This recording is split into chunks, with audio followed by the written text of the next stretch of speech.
Good morning. We are coming on the air with breaking news. Israel has declared it is at war after a sudden, unprecedented and deadly surprise attack by Hamas this morning. The Palestinian militant group essentially invaded parts of Israel today, infiltrating by land, sea, even air, sending paragliders in. Hamas also launching thousands of rocket attacks, overwhelming Israel's robust defenses, and then sending armed militants into the streets of Israel, some of whom were seen cutting fences at Israel's border with Gaza City to get into the country.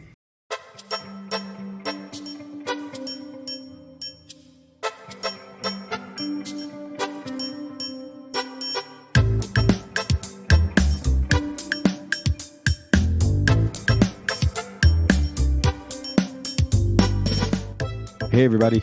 Welcome into an all-new episode of Can We Please Talk podcast. As always, I'm Mike Leon. And I'm Nick Severi.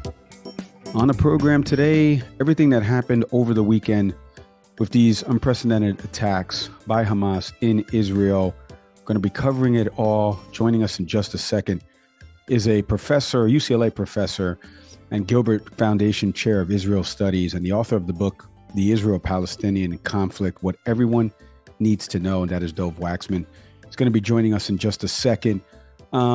This is such a complex issue, Nick. You and I have covered this on the show before. Normally, I would exchange some pleasantries. We would do some light banter here, but the seriousness of what's unfolding right now in the Middle East between Israel and Hamas, the attacks that are happening back and forth in both countries, in Gaza and in Israel, over 900 people as of this recording, are left dead in Israel. More than 680 Palestinians have been killed, according to the Gaza's health ministry. Again, this information is going to change by the time you probably hear this. U.S. President Joe Biden came out and said at least 11 Americans were killed in the Hamas attacks, and others are likely have been taken hostage. Everything that's kind of unfolded with this, we want to devote some seriousness and attention to this. So Dove's going to be joining us in a bit to kind of talk about not only the unprecedented attacks, but how we got here in the first place. There's a lot to get to with him on that. And as we always do, we like to bring on subject matter experts that can really talk about the situation a lot better. Nick, before we go to the break and we toss it over to our interview with Professor Waxman, what were just some of your takeaways of kind of what unfolded over the weekend? It's still unfolding right now. News networks are devoting incredible coverage to this. Shout out to friends of the pod, Trey Yingst, Clarissa Ward of CNN, who are all out there risking their lives, putting it on the line to cover this. Not really, it says it's unprecedented, but there's always been angst and war in that region of the world. But now you're seeing some of these things as they're doing live hits, rockets firing overhead and things like that. But what was just kind of your readout assessment of everything that's kind of happened? And this, as you know, this is such a hot button topic. You say one thing and it's almost like walking on eggshells because you could offend somebody else that's either Palestinian or Israeli. What do you make of it all? Yeah, I mean, my first reaction when I heard that, that there was violence taking place in that part of the world is one of been there, done that, sadly. I mean, I hate to sound jaded about it, but I think for anyone who's paid attention, and you and I are both in our 40s, this is not new. But what felt new, what was new, was hearing about the level of coordination that we had seen on the part of Hamas. And that was the part that kind of raised my eyebrow, because here's a terrorist organization that is just essentially invading a sovereign nation and doing it with a fervor that just feels like there was some level of support behind it. I didn't hear the stories until after the fact about where, like, what we're learning from the Wall Street Journal, other outlets about the role of Iran. But, when I first saw the rockets, I saw the media, my first thought was, this seems like a very bold move, and this seems like something that Hamas got some level of supporting or the green light for. And I'm not trying to make myself as some Nostradamus or something, but the logic of this felt as though there was some backing that was offered in order to make this a possibility. Otherwise, why today, or why that day? Like, why now to have a full-on strike like this? And as we're seeing, days since, we're learning more and more about the level of coordination in these efforts. At the end of the day, though, and I credit Mehdi Hassan, who broke this down really well on MSNBC. At the end of the day, Gaza is a territory made up of 2 million people, about half of which are children. I'm quoting what he brought up, recently. And it's important to know, because I know we've seen recent statements about, time to hit back, go after Hamas. And I agree with it. And I'm calling them a terrorist organization. I'm pretty sure that's not even a universally accepted view of Hamas, but that's just where I'm coming at it from. But when we talk about this level of violence and the need to respond, I would offer people the realization that we're talking about a terrorist organization and a nation and a country. This is very similar to the way we had to react to 9/11.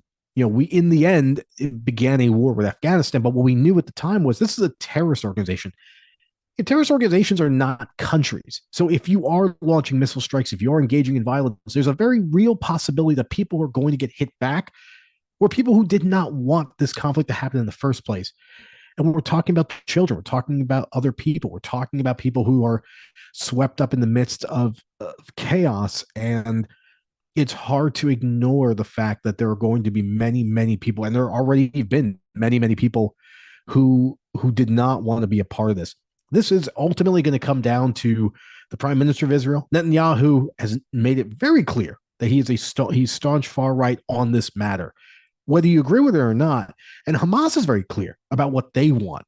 But those are it's not just them in the midst of this. And sure telling Netanyahu who's picking up a weapon and doing anything about this is about citizens, folks. This is about people swept up in an area of violence that many of which did not ask for.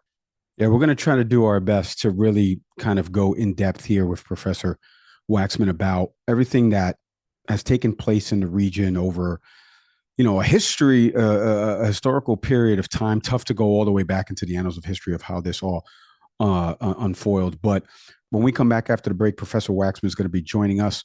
We're going to break all of this down when we come back after the break.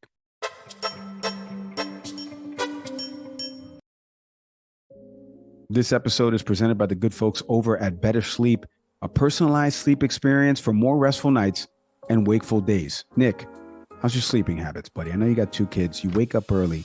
You go to sleep late, probably. Take me through. Are you sleeping better? Do you need help getting to sleep? What's your big issue and hang up here as you're trying to fall asleep at night? Great quality sleep. I tend to go to sleep late. I love to read, but inevitably I do have to get up early. So I'm averaging probably maybe like 5 hours of what I would consider like quality sleep. So yeah, I was excited you mentioned this partnership because one of the things about Better Sleep that's awesome is the fact that the entire sleep experience is what they focus on. Everything from sounds to help you sleep, better understanding your sleep patterns. And Mike, that's really the breakdown that they offer. Super easy app to use. I can't brag enough about it. I'm starting to use it myself just to really just better understand how I sleep and how I can improve that, because we take it for granted, but almost any athlete will tell you, any professional will tell you, our understanding of sleep is coming to the forefront of what really helps to improve performance. So I'm all for it. No, you're right. Anybody will tell you need your 8 hours at least. Improve your well-being in just 1 week. If you go to the link right now in our show notes, it's going to take you over to Better Sleep, and you can take the quiz. They have a take the quiz button that's available right there as soon as you come into the app. So that way it can adjust the sounds and everything you need to get a better quality sleep. Click the link in our show notes right now and head to bettersleep.com for a restful night's sleep.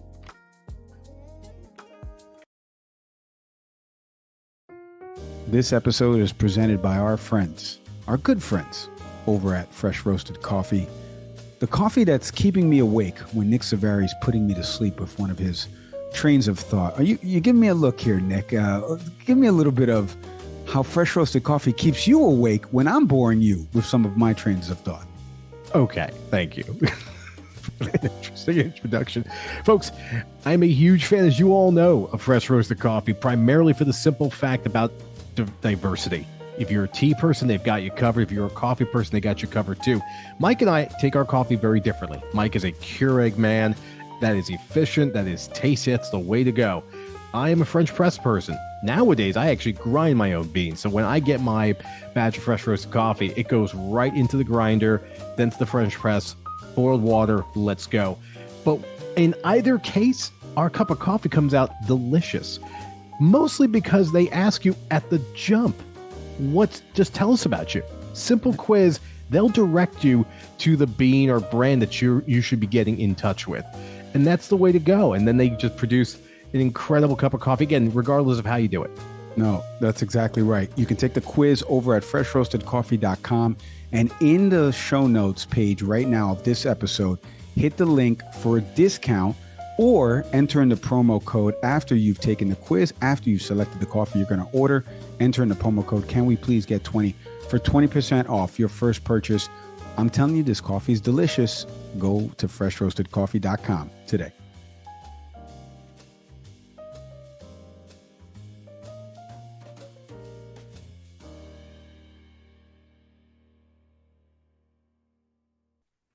All right, joining us now to help us break down everything that unfolded over the weekend and still unfolding in Gaza and in Israel is Professor Dov Waxman over at the UCLA. He's a professor for Israel Studies. He's the director of the Nazarian Studies for Israel Center, and he's also the author of the book, The Israel-Palestinian Conflict, What Everyone Needs to Know. Professor Waxman, Mike Leon, Nick Severi, thank you so much for hopping on the podcast with us. My pleasure. Thank you for having me on the program. You know, Professor, I reached out to you because there's so much obviously to get to with respect to this, and everyone wants to go into the history of kind of how we got here and kind of what happened Saturday, because sometimes those things don't just happen in a vacuum, right? And as more news is coming out about this, I would just love at the top first to kind of get your reaction and a brief summation as you understand it about the events that unfolded over the weekend and just some of your overall takeaways at a high level. Sure. Well, wherever you start the narrative, it can always affect how you shape the narrative, of course. But I think it's important to start really with the mass infiltration of Hamas militants into Israel in the early hours of Saturday morning. More than 100 Hamas militants crossed over the border from Gaza Strip into Israel, crossed by land, by sea, by air. They then spread out and captured a number of Israeli communities, over 20 Israeli communities. Many of the Israelis in those communities, Israeli civilians, this is within sovereign Israel, were then held hostage in their homes by Hamas militants. And many were taken away and abducted and taken over the border to the Gaza Strip, where they're now currently held as hostages. At the same time, there were very brutal massacre that took place of young Israelis attending a music festival, and thousands of rockets fired into Israeli territory. So that was the terrorist attack, and I think we can clearly recognize that as a terrorist attack and that it targeted deliberately Israeli civilians. That's what took place on Saturday. Since that terrorist attack took place, and in fact, there are still reports of Hamas militants inside Israel right now, and still reports of exchanges of fire. Not all of those militants have necessarily left Israel. Some of them are still there or maybe hiding. But at the same time, in response to that, Israel has formally declared war against Hamas. This is actually the first time that Israel has made a formal declaration of war like that, and now is waging really all-out war against Hamas and against the Gaza Strip. So that's what's taking place as I speak. So, oftentimes when an event like this happens in that part of the world, we think of this as, combatants on both sides. But it seemed like in this recent event that what Hamas had done was just a full-on strike. Now, there's obviously reports as to what may have helped to, secure this, for lack of a better phrase. But just for you, historically, is that an accurate assessment of like the level of unprecedentedness? Obviously, there was an attack, most notably, I believe, 50 years ago, an anniversary that had been recognized in this. But in the history of this conflict, how often are attacks like this so blatantly one-sided to the point where we're seeing essentially an invasion? Well, there have been, Hamas has long carried out terrorist attacks against Israeli civilians deliberately. Hamas is a military organization, among other things. It both targets Israeli soldiers, that's not terrorism, but it also deliberately targets Israeli civilians, and that is terrorism. And it's been doing that for decades now, since the early 1990s. So in that respect, it's not new. I mean, Hamas has conducted hundreds of suicide terrorist attacks inside Israel, for example. And it's also sent rockets, fired thousands of rockets. Those are indiscriminate. They don't necessarily deliberately target Israeli civilians, but they're indiscriminate, and they often end up affecting Israeli civilians and terrorizing them. But this attack is beyond anything that Hamas has conducted in the past. And not first and foremost in terms of the number of Israelis killed. This dwarfs any previous attack that Hamas has carried out. In fact, more Israelis were killed on Saturday in a single day than in any of Israel's wars. So this gives you a sense this was the single worst day, the single worst killing of Israelis, soldiers and civilians. So this is by far the worst terrorist attack that Hamas has done. And it wasn't just the numbers of Israeli civilians killed, but also the manner in which they were killed. This was, in many cases, they were shot at close range. As we saw with the young Israelis at the music festival, something like 260 basically slaughtered. And that, again, is something that Hamas has not done. I mean, it's carried out very shocking and appalling terrorist attacks like suicide bombings and blowing up buses and restaurants. But the scale and the savagery of this is, I think, unprecedented. And that's what accounts for the reaction that we're seeing, and the shock and the horror and the reaction that we're seeing in Israel since then. We're going to get into a bunch of that, and it's something I want to ask you, kind of adjacent to that, in terms of the ire of people in either direction. I'm going to give you an example of that, and I'm going to ask you to react. But the first thing my co-host loves to do is talk about a moment of literacy. The last time we covered something like this was so many different episodes ago, that as a refresher for our audience listening and watching this program, you hear the term like Hamas. Some in the news orgs have talked about Hezbollah and their involvement as well in the region. Can you just kind of give our audience a little bit of a 30,000-foot overview, a moment of literacy of some of these terms and how Hamas came to be? What is the actual dynamic and relationship between Israel, Palestine, Gaza Strip, and how the folks in Gaza are living right now, day to day? Like there's a lot of moving pieces with respect to this, and I would love for you to kind of articulate some of that to our audience. Absolutely. So first of all, in terms of what is Hamas, Hamas is not just, it's often described in the American media as simply a terrorist organization. And that Hamas carries out terrorism as it did on Saturday, but it's not just a terrorist organization. It's also a political party. It's also historically been a social welfare organization that's provided social services to Palestinians. And that partly explains why Hamas gained support among Palestinians, not simply as a quote unquote resistance organization fighting against Israel, but also by providing services to poor, needy, destitute Palestinians. And that was one of the things that helped Hamas build up its popular support. Hamas was actually founded at the early stages of the first Intifada in the late 1980s. But over time, it gradually developed more and more support, got a lot of support during the second Intifada, in part for its suicide terrorist attacks against Israel, which were widely credited among Palestinians for forcing Israel's unilateral withdrawal from the Gaza Strip in 2005.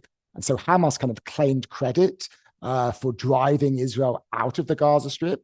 That was at least the narrative that it presented, and many Palestinians credited Hamas with that. So Hamas went on to win an election in 2006 and tried to form a unity government with its rival Fatah, which is the slightly more secular Palestinian party.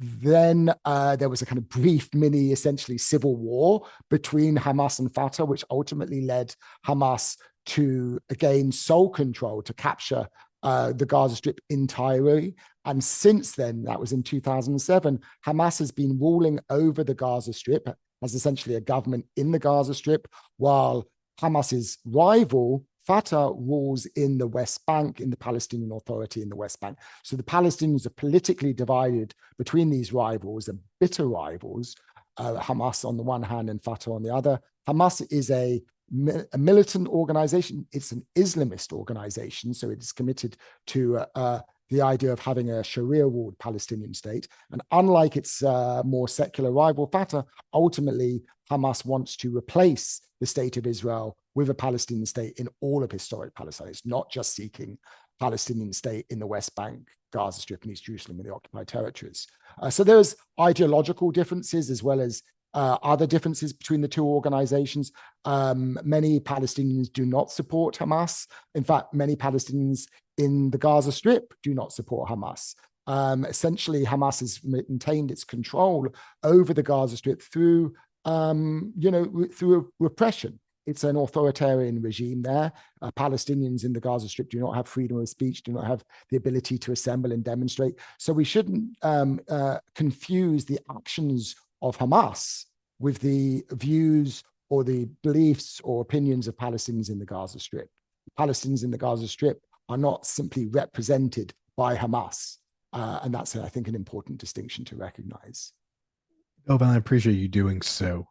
You had tweeted out earlier, I think today or yesterday, just a recognition of what you would reference as the lack of humanity, to see it as either side, be it, well, I'll let you sort of take us through, because I really appreciated the way you sort of broke down that either side here, in either extreme, is not the appropriate response. It's not the mentality we should have. Could you sort of take everyone a little bit through the thoughts you were having? Well, and sort of, first of all, it's essential to recognize that there are lots of victims in this. This is not a simple conflict which can be reduced to good guys and bad guys. There's one side that's the oppressed and the other the oppressor. One side is the colonized and the other side is the colonized. These kind of very simplistic binaries mask a much more complex reality, a reality in which both peoples are just like the rest of us, trying to live their lives. And I think both peoples are deeply traumatized by what has been now over a century of conflict between them. And what I think is most disturbing to see, not so much among Israelis and Palestinians, because it's kind of understandable, it's tragic that they have, in many, not all, but many, have learned to hate each other and even dehumanize each other, and don't have a great deal of compassion or empathy for each other. But given the long history of conflict between them and the suffering and the loss and the grief that they've experienced, that's kind of understandable.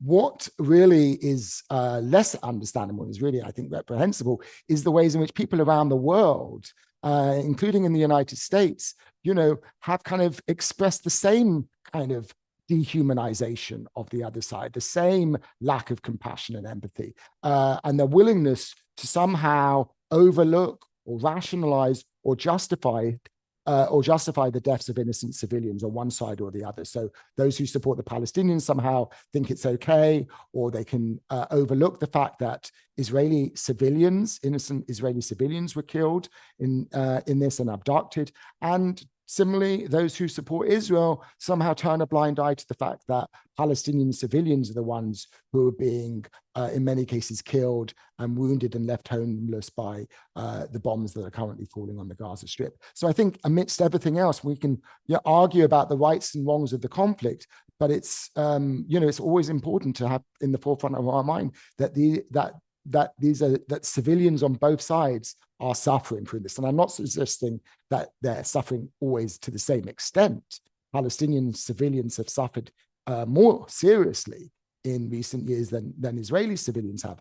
But on Saturday, it was Israeli civilians who really bore the high price. And I think, we should be able to acknowledge the suffering and the losses for civilians on both sides, and call for civilians on both sides to be protected from this violence. Very well said. And, it kind of ate into the follow-up question I was going to ask you about social media ire, because there's so many different people now posting things of I stand with Israel, and the language and rhetoric that you hear around it is like, if you don't support this, you are against us. But it's like, you can't talk about, well, first off, you should be condemning violence on both sides, obviously, but what about what is happening in Gaza? 2.2 million people that are living in what people describe as an open air prison. I don't know too many countries that are described like that, Professor. So I don't want to eat too much into that follow-up question, because you answered it brilliantly there. And for our producer, Tim, I think he knows what clip to cut for social media. I did want to ask you a follow-up question about a clip I'm going to play from you from NBC News correspondent Richard Engel. He's a chief foreign correspondent over there. He got asked a question over the weekend as this was breaking about why Hamas is blaming Israel for this attack. I want to get your response on the other side. Take a listen to this. There's a long answer to that, in that the occupation of the Palestinian territories. When you go to Gaza, Gaza is often compared to the world's biggest open-air prison, or it's described as the world's biggest open-air prison. And Raf was just talking about that a moment ago. And by the way, he's doing a fantastic job, and I hope people are recognizing that. The area has two cities. It has Han Yunis and Gaza City. The rest of it is sort of desert and farmland. And it is densely populated, and it is run like a prison. If you are inside the Gaza Strip, you can't leave. You need permission from the Israelis to exit, which is very difficult to obtain.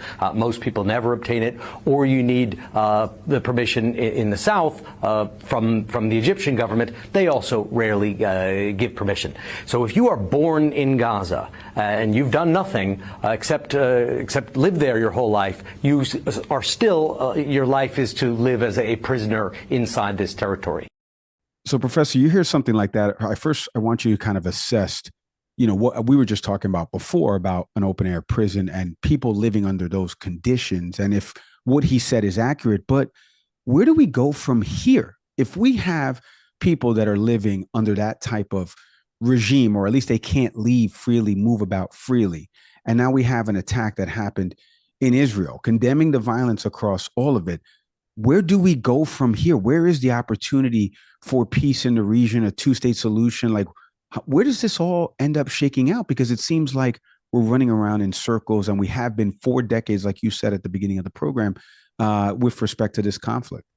Well, I think, first of all, we need to try to reduce as much as possible human suffering and the violence. I mean, peace, of course, I would love to see peace between Israel and the Palestinians, and I believe that is possible in the long run. But right now, I think the more immediate concern is to prevent human suffering, and there's no doubt that Palestinian civilians in Gaza have been suffering greatly for many, many years now. And unfortunately and tragically, their suffering only comes to the attention of the international community and of world leaders when violence happens. It seems that when there's no violence, people forget about the suffering of Palestinians in the Gaza Strip, who have indeed, as you just heard, been living for now 16 years under an Israeli blockade, which Egypt also maintains, of the Gaza Strip, a blockade which has prevented many goods from entering the country. It's really basically paralyzed Gaza's economy. It's produced a humanitarian catastrophe in the Gaza Strip. And that's been going on for years. And it's been largely ignored. And that is something that I think we can condemn. Certainly successive Israeli governments for maintaining this blockade, even though it's really, I think, not served Israel's interest and has done great harm to Palestinian civilians. It's also Hamas who deserves to be condemned for this, as well as other countries like Egypt and indeed the United States, which has really not done very much to try to end the suffering of Gazans. I think so what will hopefully, I hope, if anything good possibly can come out of this, I'm not very optimistic, but it would be that we can actually try to change the situation in Gaza, not just go back to the status quo ante, not just end the violence and let the situation continue where a repressive, violent regime such as Hamas rules over the Gaza Strip while Palestinian civilians are imprisoned there, unable to lead their lives, unable to find jobs, unable to feed themselves. Many are dependent upon international assistance, food assistance, simply to live. So we can't go back to that. The situation last week, before that terrorist attack took place, was absolutely unacceptable. I think we can condemn that, and we can condemn the policies of Israeli governments that produced that situation, just as we should also condemn Hamas policies. I don't think we have to pick a side here or choose. There's enough blame to go around. But ultimately, hopefully, my hope is, and it's a slim one, that this could maybe marshal the international attention and determination to really do something about the Gaza Strip, as well as what's happening in the West Bank as well. Right now, attention's on the Gaza Strip, but Palestinians are also suffering in the West Bank. They've been living under more than 54 years of Israeli occupation with no equal rights. And that is also a situation that needs to be addressed. So there's a lot that needs to be done. I think first and foremost, it's about prevention of violence and ensuring that people can have their basic needs met. Ultimately, I'd love for there to be peace as well, but I think we need to, first of all, focus on stopping people from being killed and ensuring that their basic needs are met. And then we can, try to improve the psychological environment between the two sides and reduce some of this dehumanization and hatred that we've been witnessing over the last few days, and then talk about actually moving toward peaceful coexistence. That's an important frame, I would argue. I want to contrast that for a moment with some recent statements we've seen from some elected officials in the U.S. Congress, particularly the comments from Congresswoman Rashida Tlaib and Representative Cori Bush. And for those who've not heard, who've read these tweets, rather, the first one I'll read, of course, is from Congresswoman Tlaib, which reads, "The failure to recognize the violent reality of living under siege, occupation, and apartheid makes no one safer. No person, no child anywhere should have to suffer or live in fear of violence. We cannot ignore the humanity in each other. As long as our country, the U.S., provides billion and unconditional funding to support the apartheid government, this heartbreaking cycle of violence will continue." On the other side with Cori Bush was read the following: "As part of achieving a just and lasting peace, we must do our part to stop this violence and trauma by ending U.S. government support for Israeli military occupation and apartheid." What you just presented a moment ago is the both short-term and the long-term ways of demonstrating empathy.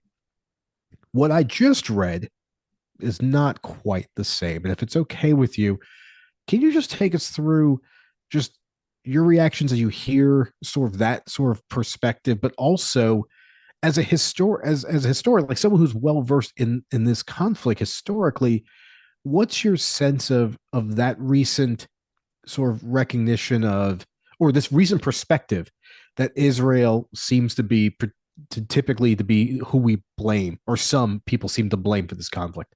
Well, so first of all, I think it's important that those statements convey the impression that this conflict and the violence is purely a product of Israel's occupation of Palestinian territories, which began in 1967. That's actually historically wrong. Simply, the conflict between Israelis and Palestinians before between Zionists and Palestinian Arabs began actually much earlier than the Israeli occupation of the West Bank, Gaza Strip, and East Jerusalem. So while I do think that the Israeli ongoing occupation, is completely unjustifiable, and in fact, I think it doesn't serve Israel's security interests. But that is not the original cause of this conflict. And nor is it the reason, by the way, for Hamas's violence, because Hamas is not seeking simply to end the Israeli occupation of the West Bank and Gaza. Hamas is seeking ultimately to end Israel. It wants to have a Palestinian state in all of historic Palestine, which includes present-day Israel. So historically, it's a misreading, to put it generously, of this conflict, to attribute it solely to the occupation. Bad as the occupation is, and I'm no defender of the occupation, I think it would be wrong to say that is the sole source of violence, and if we were to end that would just alleviate the problem. And it's also, I think, simplistic to claim that if the United States were to cut its aid to Israel, that would also somehow magically end the situation. For one thing, Israel, though that aid is very valuable to Israel, Israel is not dependent upon that aid in the way that it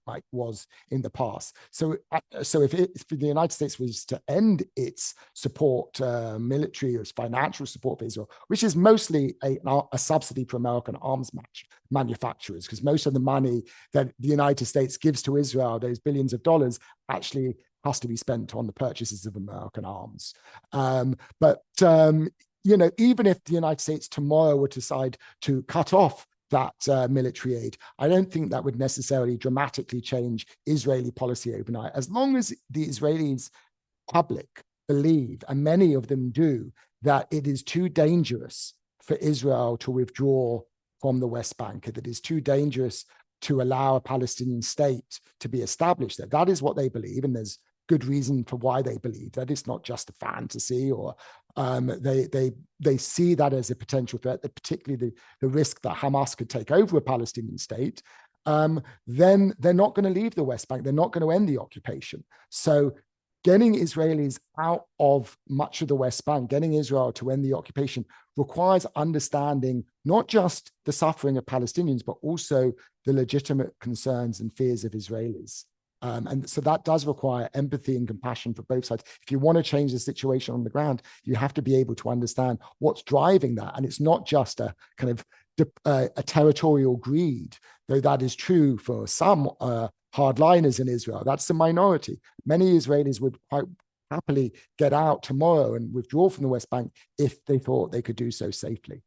Professor Waxman, I can't thank you enough for coming on the program. Before we let you go, one thing I did want you to do is just kind of give some final space here, because, this is an audio podcast format. I love a format like this because it allows subject matter experts to kind of go on and explain things a little bit more in depth. But if you could, for our audience that's listening to this, and the information is probably dated by the time they listen to it, the death toll continues to rise.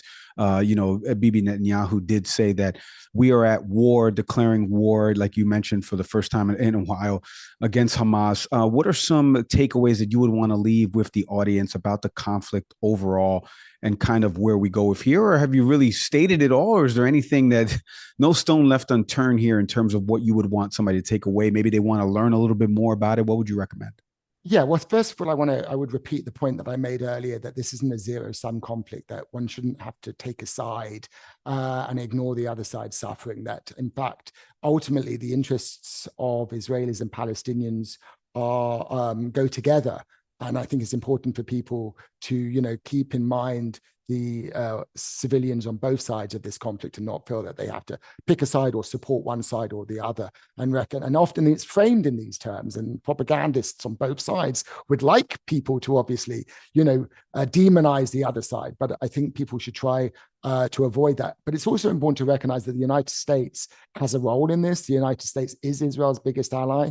And this affects many Americans. Many Americans have ties to the region. Many Americans care deeply about what's happening there. This isn't just a distant conflict involving Israelis and Palestinians thousands of miles away. This is something that actually has ripple effects. We're seeing it on the streets of American cities. We're seeing it on college campuses and other places. So it requires all of us to have that empathy and compassion and understanding, and try to dial down, I think, some of the vitriol and avoid the kind of polarization that is unfortunately taking place over this issue certainly in American politics and increasingly in American society at large. Professor Dov Waxman, you can catch him, obviously, if you're at the campus of UCLA, you may have one of his classes there. He's a professor of Israel Studies, also the director of the Nazarian Studies for Israel Center. And go check out his book, by the way, The Israel-Palestinian Conflict, What Everyone Needs to Know. I can't thank you enough for hopping on the podcast today and giving us a couple minutes and kind of breaking this all down. Continued success to you, sir. Please stay safe. Thank you very much. Thank you. It's a pleasure talking with you.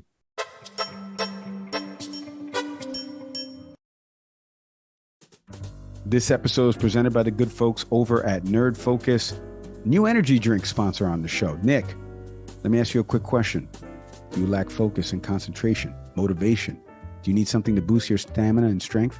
I do. Coffee isn't enough, so I'm always looking for other options. Well, I got something for you, Nick, that's going to boost your stamina and strength. It's going to enhance your focus and concentration. We're going to ramp up your motivation. We're going to provide alertness and stimulation. We're going to even improve your mood, Nick, which a lot of people on the comments are going to be happy with. I got the original Think Drink infused with powerful nootropics, performance boosting nutrients. Click the link in our show notes right now to get a special offer on Nerd Focus beverages for being a Can We Please Talk listener. Nerd Focus, there's a nerd in everyone. All right, our thank yous there to Professor Dov Waxman. Like I mentioned, first and foremost, go check out his book, The Israel-Palestinian Conflict, What Everyone Needs to Know, available wherever books are sold. If you're on the campus of UCLA, you're fortunate enough to have this man as your professor. We'd love to hear from you. Can we please talk podcast@gmail.com? And we're also a bit jealous because this is what we try to do, man. Like, this is the basis of this show, subject matter experts talking about things that maybe people are not well versed in. They don't understand. They understand a little. They think they understand. And then they get something historically inaccurate, like he pointed out there about something in 1967. And so there's just so much in there, and people maybe don't know what to do in terms of like researching this conflict, understanding it. Here is somebody who, this is what he does for a living. Like, he's studying this stuff, has incredible perspective and knowledge about it. What I loved about him and why I reached out to him, such short notice that he was able to come on the show. So I can't thank him enough for that. But I found that there were people that, are very ardent about discussing what's happening to the Palestinian folks in Gaza, right? That follow him. And then there's very pro-Israel people that follow him, which signified to me, just like how I try to do on this, is be this radical centrist that is really moving in this center lane and can look at both sides and say there's equal blame to go around here. Right? Hamas attacking innocent Israeli civilians and citizens. And then also what is happening with the oppressive government and everything that's playing out there. Like, I just really liked not only some of the stuff that he said, but also his viewpoints that he's been sharing on Twitter and he's been very vocal about in social media, which I think is very important right now because this always happens with conflicts. We need cooler heads to prevail. It doesn't look like that's going to happen here, but at least hearing somebody, you never know. You never know where the content travels to and who hears what and why, and takes away a little bit more knowledge from it. So I appreciate Professor Waxman for coming on the program. Before we wrap, Nick, just your quick thoughts on not only the interview, but some of the stuff we talked about before we tossed it to the interview. Yeah, no, Dove is a good reason why we do this show. To talk to informed people. I asked a question about, or asked for a response to, two members of Congress who decide to pipe in with their views. And I think sometimes it's important to stress the difference between root cause and just talking out of your ass. So, what we saw with the comments from those two members of Congress was just reactionary statements that really had no place at this given moment. I think it's, the professor does do a great job of explaining like the history, or at least giving us a taste of the history of leading up to this conflict, but also broke down the fact that what we just saw this weekend is not an example necessarily of sort of history building up to this moment. It's essentially a terrorist organization that enacted a violent strike, period, end of sentence. So when you have members of Congress who, folks, these people have staffs, we all have the internet. Most people do. To come out there and use this as an opportunity to put forward a stance that you as an elected official have is reckless.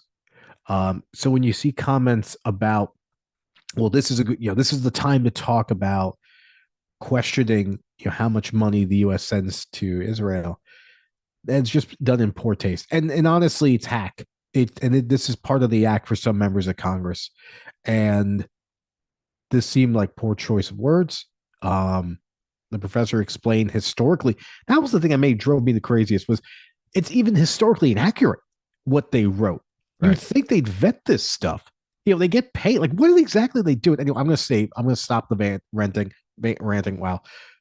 Mike will get that in text later. And some of you folks may see it on Twitter if I decide to pop off with these two, people who are taking our tax dollars and wasting it on Twitter when they could be easily doing something for their district. I was just glad to have the professor on to actually shed some light, and shame on folks who use this opportunity right now, not just members of Congress, people in general, to try to wax poetic about their respective agendas, as opposed to recognizing the fact that this is a humanitarian crisis and a terrorist attack. Well said, because Ronna McDaniels from the RNC said something as well about using this to your political advantage, and that was wrong as well. We leave it right there. Shout out to Professor Waxman. Like I mentioned, you want to watch the video portion of our interview with him, head over to our YouTube channel, type in Can We Please Talk Podcast. We should pop right up. Do me a favor while you're there, hit the subscribe button. Audio podcast platforms, you know by now, Apple, Spotify, Google. Shout out to everybody who listens to us over on Good Pods. Shout out to the folks that listen to us on YouTube Music. Download the YouTube Music app and you can check out our show. Shout out to Acast as well, our hosting platform. Can't do it without them, and we can't do it without each and every one of you that listens into this program. As always, I am Mike Leon. And I'm Nick Severi. We'll see everybody next time.